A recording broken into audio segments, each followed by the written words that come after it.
కాదు. ఈ నేల నింగి అలాగే ఉన్నా ఈ గాలి మోస్తుంది మన గాథలెన్నో. నెమరేసుకుందాము ఆ రోజులు, భ్రమలాగా ఉంటాయి ఆ లీలలు. ఆ మనసులు ఆ మమతలు ఏమాయరా. ఒరే రాస్కెల్, జ్ఞాపకం వద్దురా?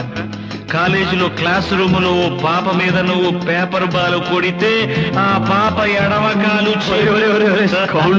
ఊరుకోరా, పిల్లలు వింటారు. వింటారు.